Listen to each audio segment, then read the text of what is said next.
ಇದು SB times news channel ವತಿಯಿಂದ ವಿಶೇಷ ಸುದ್ದಿ. ಕಲಬುರಗಿ ನಗರ ಸಂಚಾರ ಪೊಲೀಸ್ ಹಾಗೂ ಯುನೈಟೆಡ್ ಆಸ್ಪತ್ರೆ ಸಹಯೋಗದಲ್ಲಿ ಹೆಲ್ಮೆಟ್ ಜಾಗೃತಿ ಕಾರ್ಯಕ್ರಮ ಮತ್ತು ಐಎಂಎ ತಜ್ಞ ವೈದ್ಯರೊಂದಿಗೆ ಸಂವಾದ ಕಾರ್ಯಕ್ರಮ. ಈ ಕಾರ್ಯಕ್ರಮವನ್ನು ಉದ್ದೇಶಿಸಿ ನಗರ ಪೊಲೀಸ್ ಆಯುಕ್ತರಾದ ಡಾಕ್ಟರ್ ಶರಣಪ್ಪ ಎಸ್ಡಿ ಹಾಗೂ ಯುನೈಟೆಡ್ ಆಸ್ಪತ್ರೆಯ ಮಾಲೀಕ ಡಾಕ್ಟರ್ ವಿಕ್ರಮ್ ಪಾಟೀಲ್ ಮಾತನಾಡಿದ ಅವರು, ಹೆಲ್ಮೆಟ್ ಜಾಗೃತಿ ಕುರಿತ ಪ್ರಮುಖ ಮಾಹಿತಿ ನೀಡಿ ದ್ವಿಚಕ್ರ ವಾಹನ ಸವಾರರ ಜೀವ ರಕ್ಷಣೆಯಲ್ಲಿ ಹೆಲ್ಮೆಟ್ ಪಾತ್ರ ಅತ್ಯಂತ ಮಹತ್ವದ್ದಾಗಿದೆ ಎಂದು ಹೇಳಿದರು. ಅದಲ್ಲದೆ ಹೆಲ್ಮೆಟ್ ಧರಿಸುವ ಅಗತ್ಯತೆ ಮತ್ತು ಜಾಗೃತಿ ಕುರಿತು ಮಾತನಾಡಿದ ಅವರು, ಜೀವ ರಕ್ಷಣೆ ಅಪಘಾತ ಸಂಭವಿಸಿದಾಗ ತಲೆಗೆ ತಗುಲುವ ಗಂಭೀರ ಗಾಯಗಳಿಂದ ಹೆಲ್ಮೆಟ್ ನಮ್ಮನ್ನು ರಕ್ಷಿಸುತ್ತದೆ. ಇದು ಮೆದುಳಿನ ಹಾನಿಯನ್ನ 63.88% ಕಡಿಮೆ ಮಾಡುತ್ತದೆ. ಕಡ್ಡಾಯ ನಿಯಮವೆಂದರೆ ಮೋಟಾರ್ ವಾಹನ ಕಾಯ್ದೆಯಡಿ ದ್ವಿಚಕ್ರ ವಾಹನ ಚಾಲಕ ಮತ್ತು ಹಿಂಬದಿ ಸವಾರರಿಬ್ಬರು ಐಎಸ್ಐ ಪ್ರಮಾಣೀಕೃತ ಹೆಲ್ಮೆಟ್ ಧರಿಸುವುದು ಕಡ್ಡಾಯವಾಗಿದೆ ಎಂದು ಹೇಳಿದರು. ಹಾಗೂ ಹೆಲ್ಮೆಟ್ ಆಯ್ಕೆ ಯಾವಾಗಲೂ ಐಎಸ್ಐ ಮಾರ್ಕ್ IS 4151 ಇರುವ ಉತ್ತಮ ಗುಣಮಟ್ಟದ ಹೆಲ್ಮೆಟ್ ಬಳಸಬೇಕು. ಫುಲ್ ಫೇಸ್ ಹೆಲ್ಮೆಟ್ ಅತಿ ಹೆಚ್ಚು ಸುರಕ್ಷಿತವಾಗಿದೆ ಎಂದು ಹೇಳಿದರು. ಹಾಗೂ ಹೆಲ್ಮೆಟ್ ಅವಧಿ ಹೆಲ್ಮೆಟ್ಗೂ ಎಕ್ಸ್ಪೈರಿ ಇರುತ್ತದೆ. ಸಾಮಾನ್ಯವಾಗಿ 3 ರಿಂದ 5 ವರ್ಷಗಳ ನಂತರ ಹೆಲ್ಮೆಟ್ ಒಳಗಿನ ಸುರಕ್ಷತಾ ಪದರ ದುರ್ಬಲಗೊಳ್ಳುವುದರಿಂದ ಹೊಸ ಹೆಲ್ಮೆಟ್ ಬಳಸುವುದು ಹಾಗೂ ಹಿಂಬದಿ ಸವಾರರಿಗೂ ಕಡ್ಡಾಯ. ದ್ವಿಚಕ್ರ ವಾಹನದಲ್ಲಿ ಹೋಗುವ 4 ವರ್ಷಕ್ಕಿಂತ ಮೇಲ್ಪಟ್ಟ ಪ್ರತಿಯೊಬ್ಬರು ಹೆಲ್ಮೆಟ್ ಧರಿಸಬೇಕು. ಹಾಗೂ ದಂಡ ಮತ್ತು ಕಾನೂನು. ಹೆಲ್ಮೆಟ್ ಧರಿಸದಿದ್ದರೆ ಸಂಚಾರ ಪೊಲೀಸರು ದಂಡ ವಿಧಿಸುತ್ತಾರೆ ಮತ್ತು ಪರವಾನಗಿ ರದ್ದುಗೊಳಿಸುವ ಸಾಧ್ಯತೆಯೂ ಇರುತ್ತದೆ. ಹೀಗಾಗಿ ಸರಿಯಾದ ಬಳಕೆ ಮಾಡುವುದು ಸೂಕ್ತ. ಹೆಲ್ಮೆಟ್ನ ಸ್ಟ್ರಾಪ್ ಅನ್ನು ಸರಿಯಾಗಿ ಲಾಕ್ ಮಾಡಬೇಕು. ಸಡಿಲವಾದ ಹೆಲ್ಮೆಟ್ ಅಪಘಾತದ ಸಮಯದಲ್ಲಿ ರಕ್ಷಣೆ ನೀಡುವುದಿಲ್ಲ. ಮತ್ತು ಸುವರ್ಣ ನಿಯಮ, ಹೆಲ್ಮೆಟ್ ಧರಿಸುವುದು ಕಾನೂನಿನ ಭಯಕ್ಕೆಲ್ಲ ಜೀವದ ರಕ್ಷಣೆ ಎಂದು ಹೇಳಿದರು. ಶಿವಕುಮಾರ್ ಬಿ ಬಿರಾದರ್ ಸಾರಥ್ಯದಲ್ಲಿ ನೂತನವಾಗಿ ಪ್ರಾರಂಭಗೊಂಡ ಎಸ್ಬಿ ಟೈಮ್ಸ್ ನ್ಯೂಸ್ ಚಾನೆಲ್. ನಮ್ಮ ಚಾನೆಲ್ನ ಹೆಚ್ಚಿನ ಸಂಖ್ಯೆಯಲ್ಲಿ ವೀಕ್ಷಿಸಿ, ಲೈಕ್ ಮಾಡಿ, ಹಾಗೆ ಶೇರ್ ಮಾಡಿ.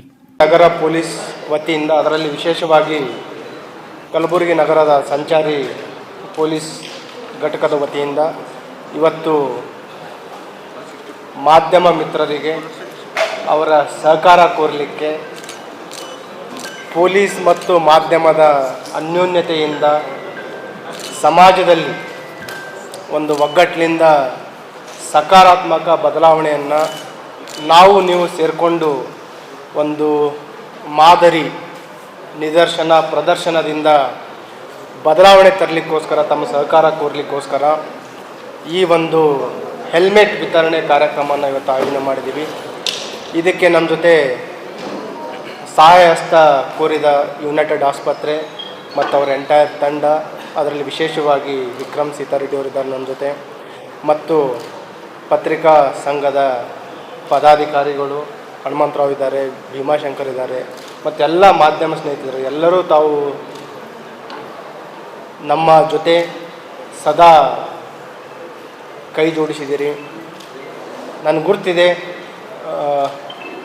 ಐತಿಹಾಸಿಕವಾಗಿ ಕಲಬುರಗಿ ನಗರದಲ್ಲಿ ಸಂಚಾರಿ ನಿಯಮಗಳ ಪಾಲನೆ, ರೋಡ್ ಡಿಸಿಪ್ಲಿನ್ ಮತ್ತು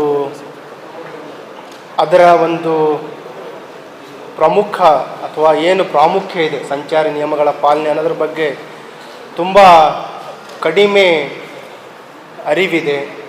ಮತ್ತು ಯಾವುದೇ ರೀತಿ ಬದಲಾವಣೆ ತೆಗೆದುಕೊಂಡು ಬಂದಾಗ ಸುಮಾರು ವರ್ಷಗಳಿಂದ ತಾವು ನೋಡಿದಿರಿ, ವರ್ಷಕ್ಕಿಂತ ಹೇಳ್ಬೋದು ದಶಕಗಳಿಂದಲೂ ಅದಕ್ಕೆ ಯಾವಾಗಲೂ ಹೆಜಿಟೇಷನ್ ಇದ್ದೇ ಇದೆ.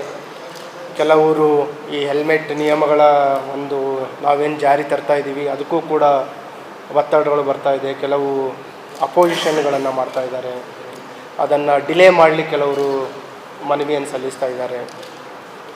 ಬಟ್ ಎಲ್ಲೋ ಒಂದು ಕಡೆ ನಾವು ಎಡವುತ್ತಾ ಇದ್ದೀವಿ. ಎಲ್ಲರೂ ಸೇರಿ, ಎಲ್ಲಕ್ಕಿಂತ ಪ್ರಮುಖವಾಗಿರೋದು ಅಂತಂದರೆ ಹ್ಯೂಮನ್ ರಿಸೋರ್ಸ್. ನಮ್ಮ ಕುಟುಂಬದಲ್ಲಿ ವಾಸಿಸುವ ಪ್ರತಿಯೊಬ್ಬರ ಜೀವ ಪ್ರಮುಖವಾಗಿದೆ. ಅದು ತಂದೆ ಇರಲಿ, ತಾಯಿ ಇರಲಿ, ಮಗ ಇರಲಿ, ಮಗಳಿರಲಿ, ಯಾರೇ ಇರಲಿ, ಒಂದು ಅಪಘಾತಗಳಲ್ಲಿ ಅದು ಪ್ರಿವೆಂಟೇಬಲ್ ಲಾಸ್ ಆಫ್ ಲೈಫ್, ಏನು ಒಂದು ಅಪಘಾತಗಳಲ್ಲಿ ಪ್ರಾಣ ಕಳ್ಕೊತಾ ಇದ್ದಾರೆ, ಅದು ನಾವು ರೋಡ್ ಡಿಸಿಪ್ಲಿನ್ ಸಂಚಾರಿ ನಿಯಮಗಳ ಪಾಲನೆಯಿಂದ ಅವುಗಳನ್ನು ತಡೆಗಟ್ಟಲಿಕ್ಕೆ ಸಾಧ್ಯ ಆಗುತ್ತೆ. ಆ ಒಂದು ಹಿನ್ನೆಲೆಯಲ್ಲಿ ನಾವು ಈ ಕ್ರಮಗಳನ್ನು ತೆಗೆದುಕೊಳ್ತಾ ಇದ್ದೀವಿ. Very soon we will start ITMS ಅನ್ನು ಸ್ಟಾರ್ಟ್ ಮಾಡ್ತಾ ಇದ್ದೀವಿ. ಕಳೆದ ವರ್ಷ ಈ ಚಲನ್ ಸ್ಟಾರ್ಟ್ ಮಾಡಿದ್ದೀವಿ. ಈ ಚಲನಲ್ಲಿ ಸುಮಾರು 49 ಲಕ್ಷದಷ್ಟು ಫೈನ್ಗಳನ್ನು ನಾವು ಹಾಕಿದ್ದೀವಿ. ಈ ಕಾಂಟ್ಯಾಕ್ಟ್ಲೆಸ್ ಎನ್ಫೋರ್ಸ್ಮೆಂಟ್ಗಳಿಗೆ ಮುಂದಿನ ದಿನಗಳಲ್ಲಿ ಮಾಡ್ತಾ ಇದ್ದೀವಿ. ಈಗ ದಿನನಿತ್ಯ ಏನು ಮಾರ್ಚ್ 1ರಿಂದ ನಾವು ಹೇಳಿದ್ದೀವಿ, ನಿಯರ್ಲಿ 350 to 500 ಹೆಲ್ಮೆಟ್ ವೈಲೇಷನ್ಸ್ ಕೇಸ್ಗಳನ್ನು ಹಾಕ್ತಾಯಿದ್ದೀವಿ. ನಿರಂತರವಾಗಿ ನಾವು ಅವೇರ್ನೆಸ್ಸನ್ನು ಮಾಡ್ತಾಯಿದ್ವಿ. ಆದರೂ ಕೂಡ ಆ ಒಂದು ಏನು ವಿಸಿಬಲ್ ಚೇಂಜ್ ಅಂತ ಇದೆಯೋ ಅದು ಇನ್ನೂ ಬಂದಿಲ್ಲ. ಅದಕ್ಕೆ ತಮ್ಮ ಮುಖಾಂತರನ ವಿನಂತಿ ಏನಂತಂದರೆ, ತಾವು ಈ ಸಂಚಾರ ನಿಯಮಗಳನ್ನು ಪಾಲನೆ ಮಾಡಿ, ಹೆಲ್ಮೆಟ್ಸ್ಗಳನ್ನು ತಾವು ಕೂಡ ಧರಿಸಿ. ಒಂದು ನಾವು ತಿಳ್ಕೊಳ್ಬೇಕಾಗಿರೋದೇನಂತಂದರೆ, ಈ helmet doesn't just protect our life, it protects the happiness of our family members. ನಮ್ಮ ಜೀವ ರಕ್ಷಣೆ ಮಾಡೋದಲ್ಲದೆ ನಮ್ಮ ಕುಟುಂಬದವರ ಒಂದು ಸಂತೋಷವನ್ನು ಕೂಡ ಇದು ರಕ್ಷಣೆ ಮಾಡುತ್ತೆ. ಈ ಅಪಘಾತಗಳಲ್ಲಿ ಪ್ರಾಣ ಕಳ್ಕೊಂಡವರು, ಅಪಘಾತಗಳಲ್ಲಿ ಗಂಭೀರ ಗಾಯಗೊಂಡವರು ಕುಟುಂಬಗಳಿಗೆ ನೋಡಿದಾಗ ಒಂದೇ ಹೇಳ್ತಾರೆ, ಜಸ್ಟ್ ಫ್ರ್ಯಾಕ್ಷನ್ ಆಫ್ ಸೆಕೆಂಡ್ಸಲ್ಲಿ ಅಪಘಾತ ಆಯಿತು. ಒಂದು ಸಂಚಾರ ನಿಯಮ ಡ್ರೈವ್ ಮಾಡಬೇಕಾದ್ರೆ ಫಾಸ್ಟ್ ಹೋಗ್ಬೇಕಂತ ಓವರ್ ಸ್ಪೀಡ್ ಮಾಡಿದೆ, ಅಥವಾ ಡ್ರಂಕ್ ಆ್ಯಂಡ್ ಡ್ರೈವ್ ಮಾಡಿದೆ, ಅಥವಾ ಹೆಲ್ಮೆಟ್ ಧರಿಸಿದರೆ ಬಹುಶಃ ನನ್ನ ಜೀವ ಉಳಿತಾ ಇತ್ತು, ಸೀಟ್ ಬೆಲ್ಟ್ ಹಾಕಿದರೆ ಜೀವ ಉಳಿತಾ ಇತ್ತು. ಎಲ್ಲ ಗುರ್ತಿದ್ದಾಗಲೂ ಅವುಗಳನ್ನು ಪಾಲನೆ ಮಾಡದೇ ಇದ್ದಾಗ ಎಲ್ಲೋ ನಮ್ಮ ನಿರ್ಲಕ್ಷ್ಯತನದಿಂದ ನಮಗೆ ನಾವು ತೊಂದರೆಯನ್ನು ತರಿಸ್ತಾ ಇದ್ದೀವಿ. ಅದಲ್ಲದೆ ನಮ್ಮ ಮೇಲೆ ಅವಲಂಬಿತವಾಗಿರುವ ಕುಟುಂಬಕ್ಕೂ ಕೂಡ ದೊಡ್ಡ ಭರಿಸಲಾಗದಂಥ ಒಂದು ನಷ್ಟವನ್ನು ನಾವು ಮಾಡ್ತಾಯಿದ್ದೀವಿ. ಅದಕ್ಕೆ ಪ್ಲೀಸ್ ಟೇಕ್ ದೀಸ್ ರೂಲ್ಸ್, ಏನು ಸಂಚಾರಿ ನಿಯಮಗಳ ಪಾಲನೆ ಇದೆ, ಅವುಗಳನ್ನು ರೆಸ್ಟ್ರಿಕ್ಷನ್ಸ್ ಅಂತಲ್ಲ, ನಿಮ್ಮ ರೆಸ್ಪಾನ್ಸಿಬಿಲಿಟಿ, ಜವಾಬ್ದಾರಿ ಅಂತ ತಾವು ತಿಳಿದುಕೊಂಡಾಗ 100% ತಮ್ಮ ಯೋಚನೆ ಏನಿದೆ ಅದು ಸಕಾರಾತ್ಮಕವಾಗಿ ಬದಲಾವಣೆ ಆಗುತ್ತೆ. ತಮ್ಮ ಏನು ಯೋಚನೆ ಬದಲಾವಣೆ ಆದಾಗ ಈ ರಸ್ತೆ ಮೇಲೆ ಆಗುವ ಅಪಘಾತಗಳು ಕಡಿಮೆ ಆಗುತ್ತೆ, ರಸ್ತೆ ಮೇಲೆ ಇನ್ಡಿಸಿಪ್ಲಿನ್ ಏನಿದೆ ಅದು ಕಡಿಮೆ ಆಗುತ್ತೆ. ಒಂದು ರೋಡ್ ಸೇಫ್ ಎನ್ವಿರಾನ್ಮೆಂಟನ್ನು ನಾವು ನಿರ್ಮಾಣ ಮಾಡಲಿಕ್ಕೆ ಸಾಧ್ಯ ಆಗುತ್ತೆ. ಆ ಒಂದು ಹಿನ್ನೆಲೆಯಲ್ಲಿ ಈ ನಿರಂತರವಾಗಿ ನಾನಾ ರೀತಿಯಲ್ಲಿ ನಾವು ಪ್ರಯತ್ನವನ್ನು ಮಾಡ್ತಾಯಿದ್ದೀವಿ. ಸ್ಕೂಲ್ಸ್ ಕಾಲೇಜಸ್ಗಳಿಗೆ ಹೋಗ್ತಾ ಇದ್ದೀವಿ, ತಮ್ಮ ಮುಖಾಂತರನೂ ಮನವಿ ಮಾಡ್ತಾಯಿದ್ದೀವಿ. ತಾವು ಕೂಡ ಸಹಕಾರ ನೀಡಿದ್ದೀರಿ. ಕೆಲವು ಸಂಘಟನೆಯವರಿಗೂ ಹೇಳ್ತಾ ಇದ್ದೀವಿ, ಮತ್ತು ಕೆಲವರು ಯಾರು ಮನವಿ ಸಲ್ಲಿಸಲಿಕ್ಕೆ ಬಂದಿದ್ದರು ಅವರಿಗೂ ಕೂಡ ಹೇಳಿದ್ದೀವಿ. ಅವರು ಕೂಡ ಹೋಗ್ತಾರೆ. ನಿಜವಾಗಲೂ ತಾವು ಮಾಡೋದು ಸರಿ ಇದೆ, ಬಟ್ ಈ ಬೇಸಿಗೆ ಸಲುವಾಗಿ ನಾವು ಅದನ್ನು ಡಿಲೇ ಮಾಡಲಿಕ್ಕೆ ಹೇಳ್ತಾ ಇದ್ದೀವಿ ಅಂತ. ವೈಜ್ಞಾನಿಕವಾಗಿ ನಾವು ವೈದ್ಯರಿಗೂ ಕೂಡ ನಾವು ಕನ್ಸಲ್ಟ್ ಮಾಡಿದ್ದೀವಿ, ಪ್ರತಿಷ್ಠಿತ ಆಸ್ಪತ್ರೆಯ ವೈದ್ಯರಿಗೆ ಕನ್ಸಲ್ಟ್ ಮಾಡಿದ್ದೀವಿ. ಈ ಹೆಲ್ಮೆಟ್ ಧರಿಸೋದ್ರಿಂದ ಏನಾದರೂ ಆರೋಗ್ಯಕ್ಕೆ ದುಷ್ಪರಿಣಾಮ ಆಗುತ್ತಾ ಅಂತ ಅದನ್ನು ಕೇಳಿದ್ದೀವಿ. ಅದರಲ್ಲಿ ಆ ರೀತಿ ಯಾವುದೂ ತೊಂದರೆ ಇಲ್ಲ, ಅದು ಖಂಡಿತವಾಗಿಯೂ ನಮಗೆ ರಕ್ಷಣೆ ನೀಡುತ್ತೆ ಅಂತ ಅವರು ಕೂಡ ವೈದ್ಯರು ಕೂಡ ಸಕಾರಾತ್ಮಕವಾದ ಒಂದು ಅಭಿಪ್ರಾಯನ ವ್ಯಕ್ತಪಡಿಸಿದ್ದಾರೆ. ಆ ಹಿನ್ನೆಲೆಯಲ್ಲಿ ಹೇಳ್ತಾ ಇರೋದು, ಈ ಬೇಸಿಗೆ ಕಾಲದಲ್ಲಿ ನಮ್ಮ ಓಡಾಟ ರಸ್ತೆ ಮೇಲೆ ಖಂಡಿತವಾಗಿ ಕಡಿಮೆ ಇರುತ್ತೆ, ಮತ್ತು ನಗರದಲ್ಲಿ ಏನು ಒಂದು ಕಡೆಯಿಂದ ಇನ್ನೊಂದು ಕಡೆ ಸಂಚಾರ ಮಾಡಬೇಕಾದ್ರೆ ಭಾಳ ಆದರೆ 5, 10 ಅಥವಾ 20, 25 ನಿಮಿಷ ಮ್ಯಾಕ್ಸಿಮಮ್ ನಾವು ಓಡಾಟ ಇರುತ್ತೆ. ಮತ್ತು ಪೀಕ್ ಸನ್ ಅಥವಾ ಏನು ಬಿಸಿಲಿನ ಸಮಯದಲ್ಲಿ ನಮ್ಮ ಓಡಾಟವೂ ಕಡಿಮೆ ಆಗಿರುತ್ತೆ. ಅದರ ಒಂದು ಎಕ್ಸ್ಕ್ಯೂಸ್ಲಿಂದ ನಾವು ನಿಯಮ ಪಾಲನೆ ಮಾಡೋದಿರೋದು ಬೇಡ. ಈ ಕಳೆದ ವರ್ಷಗಳ ಅಂಕಿಅಂಶಗಳಿಗಿಂತ ಈ ವರ್ಷ ಅಪಘಾತಗಳ ಸಂಖ್ಯೆ ಕಡಿಮೆ ಮಾಡಲಿಕ್ಕೆ ನಾವೆಲ್ಲ ಶ್ರಮಿಸೋಣ. ಅಪಘಾತಗಳಲ್ಲಿ ಪ್ರಾಣ ಕಳ್ಕೊಳ್ಳುವವರ ಸಂಖ್ಯೆಗಳನ್ನು ಕಡಿಮೆ ಮಾಡೋಣ. ಅಪಘಾತಗಳಲ್ಲಿ ಗಂಭೀರವಾಗಿ ಗಾಯಗೊಳ್ಳುವವರ ಸಂಖ್ಯೆಯನ್ನು ಕಡಿಮೆ ಮಾಡೋಣ.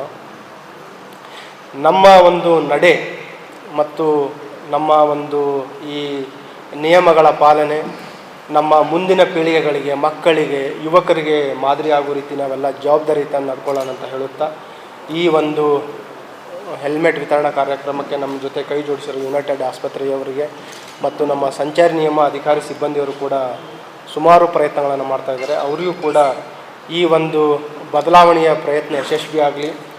ಕಲಬುರಗಿ ನಗರದ ಎಲ್ಲ ನಿವಾಸಿಗಳು, ಸಾರ್ವಜನಿಕರು ನಮ್ಮ ಜೊತೆ ತಾವು ಸಹಕರಿಸಿ, ಎಲ್ಲರೂ ಸೇರಿದಾಗ ಮಾತ್ರ ಈ ಏನು ಬದಲಾವಣೆ ತರಲಿಕ್ಕೆ ಸಾಧ್ಯ ಆಗಿದೆ ಅದು ಸಾಧ್ಯ ಆಗುತ್ತೆ.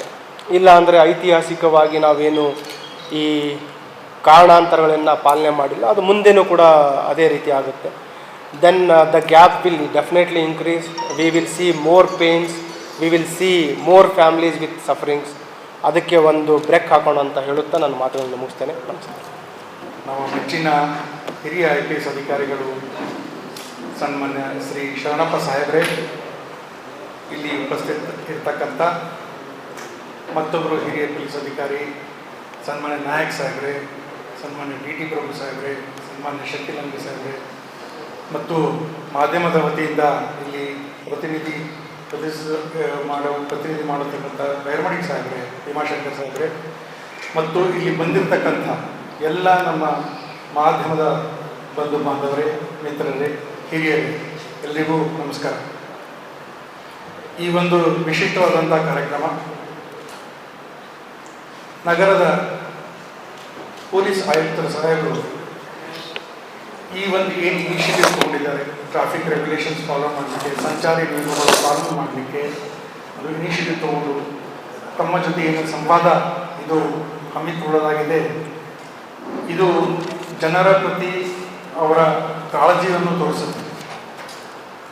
ಅವರು ಮತ್ತು ಅವರ ಪೊಲೀಸ್ ಡಿಪಾರ್ಟ್ಮೆಂಟ್ ವತಿಯಿಂದ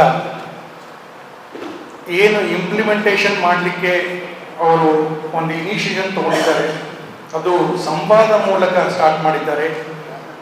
ಮತ್ತು ಇದು ಮತ್ತೊಂದು ಸತಿ ಹೇಳಲಿಕ್ಕೆ ಇಷ್ಟಪಡ್ತೇನೆ, ರೂಲ್ಸ್ ಇಂಪ್ಲಿಮೆಂಟ್ ಮಾಡಬೇಕಂತ ಅನ್ನೋಕ್ಕಿಂತಲೂ ಹೆಚ್ಚು ಅವರಿಗೆ ಜನರ ಬಗ್ಗೆ ಇರತಕ್ಕಂಥ ಕಾಳಜಿ ನಾವು ಇಲ್ಲಿ ಗುರುತಿಸಬೇಕಾಗುತ್ತೆ. ಇದಕ್ಕೆ ನಾವು ಧನ್ಯವಾದ ಹೇಳಲೇಬೇಕಾಗುತ್ತೆ. ಈ ಸಂದರ್ಭದಲ್ಲಿ ಹೆಲ್ಮೆಟ್, ವಿಶೇಷವಾಗಿ ಹೆಲ್ಮೆಟ್ ಧರಿಸಲು ಕಡ್ಡಾಯವಾಗಿ ಮಾಡಿದ್ದಕ್ಕೆ ನಾನು ವೈದ್ಯನಾಗಿ ಮತ್ತು ಒಂದು ಹಾಸ್ಪಿಟಲ್ ಸ್ಟಾಫ್ ಆಗಿ ಅವರಿಗೆ ತುಂಬ ಹೃದಯದ ಧನ್ಯವಾದ ಸಲ್ಲಿಸಲಿಕ್ಕೆ ಇಷ್ಟಪಡ್ತೇನೆ. ಯಾಕಂದರೆ ದಿನನಿತ್ಯ ನಾವು ಹೆಡ್ ಇಂಜುರಿ ಆಕ್ಸಿಡೆಂಟ್ ಏನಿರುತ್ತೆ, ಫೇಷಿಯಲ್ ಇಂಜುರಿ ಆಕ್ಸಿಡೆಂಟ್ ಏನಿರುತ್ತೆ, ಅದರಲ್ಲಿಂದ ಅವರು ಫ್ಯಾಮಿಲಿಗೆ ಏನು ಎಮೋಷ್ನಲ್ ಇಂಪ್ಯಾಕ್ಟು, ಫೈನಾನ್ಷಿಯಲ್ ಇಂಪ್ಯಾಕ್ಟು ಮತ್ತು ಅವರು ಫಿಸಿಕಲ್ ವೆಲ್ಬೀಯಿಂಗಿಗೆ ಏನು ಇಂಪ್ಯಾಕ್ಟ್ ಆಗ್ತದೆ ನಾವು ಡೈಲಿ ಬೇಸಿಸ್ ಮೇಲೆ ನೋಡ್ತೀವಿ. ಸೊ ಈ ಒಂದು ಇನಿಷಿಯೇಷನ್ ತೊಗೊಂಡಿದ್ದಕ್ಕೆ ಬಹಳ ಲಾಂಗ್ ಟರ್ಮ್ ಪಾಸಿಟಿವ್ ಬೆನಿಫಿಟ್ಸ್ ಇದ್ದೇ ಇದೆ ಅಂತ ನಂದು ಬಹಳ ಸ್ಟ್ರಾಂಗ್ ಆಗಿ ನನ್ನ ಫೀಲಿಂಗು ನಾನಿಲ್ಲಿ ಎಕ್ಸ್ಪ್ರೆಸ್ ಮಾಡಲಿಕ್ಕೆ ಇಚ್ಛೆಪಡ್ತೀನಿ. ಅದೇ ರೀತಿ ಸಾಹೇಬರು ಇವತ್ತು ನಮ್ಮದು ಅಲ್ಮಾ ಮ್ಯಾಟರ್ ಅಂತ ಹೇಳ್ತೀವಿ, ನಾನು ಓದಿ ಬಂದಿರ್ತಕ್ಕಂಥ ಸಂಸ್ಥೆ HKE ಸಂಸ್ಥೆ, ಬಸವೇಶ್ವರ ಹಾಸ್ಪಿಟಲ್ ವತಿಯಿಂದ ಡೆಪ್ಯೂಟಿ ಡೀನ್ ಡಾಕ್ಟರ್ ವಿಜಯಕುಮಾರ್ ಕಪ್ಪಿಕೇರಿ ಸಾಹೇಬರು ಮತ್ತು ಅದೇ ರೀತಿ ಹಿರಿಯ ಮತ್ತು ಹೆಸರಾಂತ ನ್ಯೂರಾಲಜಿಸ್ಟ್ ಆದಂಥ ಡಾಕ್ಟರ್ ಅನಿಲ್ ಪಾಟೀಲ್ ಅವರು, ಹೆಸರಾಂತ ನ್ಯೂರೋಸರ್ಜನ್ ಆದಂಥ ಡಾಕ್ಟರ್ ಶಶಾಂಕ ರಾಮದುರ್ಗ್ ಅವರು, ಡಾಕ್ಟರ್ ಲವಕುಮಾರ್ ಲೋಯ ಅವರು ಮತ್ತು ಡಾಕ್ಟರ್ ಗುರುಲಿಂಗಪ್ಪ ಪಾಟೀಲ್ ಅವರು ನಾಮಿನೇಟೆಡ್ ಕೌನ್ಸಿಲ್ ಮೆಂಬರ್ HKE ಸಂಸ್ಥೆಯಿಂದ ಅವರು ಕೂಡ ಸಾಹೇಬರು ಕರೆದಿದ್ದಾರೆ. ಈ ಒಂದು ಸಂವಾದ ಮೂಲಕ ಸ್ವಲ್ಪ ಡೀಪಾಗಿ ಈ ತಜ್ಞರು ಏನು ಬೆನಿಫಿಟ್ಸ್ ಇದೆ ಅಥವಾ ಏನು ಚಾಲೆಂಜಸ್ ಇದೆ, ಈಗ ಭಾಳಷ್ಟು ಮಂದಿ ಭಾಳ ಟೆಂಪರೇಟ್ ಕ್ಲೈಮೇಟ್ ಕಲಬುರಗಿ ಇದು. ಸೊ ಇಂಥ ಸಂದರ್ಭದಾಗ ಮಾರ್ಚ್ ಏಪ್ರಿಲ್ ಮೇದಾಗ ಹೆಂಗೆ ಹಾಕೋಬೇಕು ಅನ್ನೋದು ಎಲ್ಲರೂ ಸಹಜವಾಗಿ ಎಲ್ಲರಿಗೂ ಬರ್ತಕ್ಕಂಥ ಒಂದು ವಿಚಾರ. ಸೊ ಈ ವಿಚಾರ ಕುರಿತು ಸ್ವಲ್ಪ ಡೀಪ್ ಆಗಿ ಸೈಂಟಿಫಿಕ್ ಆಗಿ ಮಾಹಿತಿ ಕೊಡಲಿಕ್ಕೆ ಆಯುಕ್ತ ಸಾಹೇಬರು, ಪೊಲೀಸ್ ಆಯುಕ್ತ ಸಾಹೇಬರು ಇವರಿಗೆ ಆಹ್ವಾನ ಮಾಡಿದ್ದಕ್ಕೆ ನಾನು ಎಲ್ಲರ ವತಿಯಿಂದ, ಎಲ್ಲ ವೈದ್ಯರ ವತಿಯಿಂದ ಮತ್ತೊಂದು ಸತೆ ತುಂಬ ಹೃದಯದ ಧನ್ಯವಾದಗಳು ಸರ್. ತಮಗೆ ಮತ್ತು ತಮ್ಮ ಎಂಟೈರ್ ಡಿಪಾರ್ಟ್ಮೆಂಟ್ಗೆ ಈ ಸಂವಾದ ಮೂಲಕ ತಾವೇನು ಜನಕಾಳಜಿ ಅಭಿಯಾನ ಒಂದು ಚಾಲನೆ ಮಾಡ್ತಾ ಇದ್ದೀರಿ, ಅದಕ್ಕೆ ನಾವು ತುಂಬ ಹೃದಯದ ಮತ್ತೊಂದು ಸತಿ ಧನ್ಯವಾದ ಸಲ್ಲಿಸ್ತಾ ಒಂದೆರಡು ಮಾತು ಮುಗಿಸ್ತೀವಿ. ಜೈ ಹಿಂದ್, ಜೈ ಕರ್ನಾಟಕ.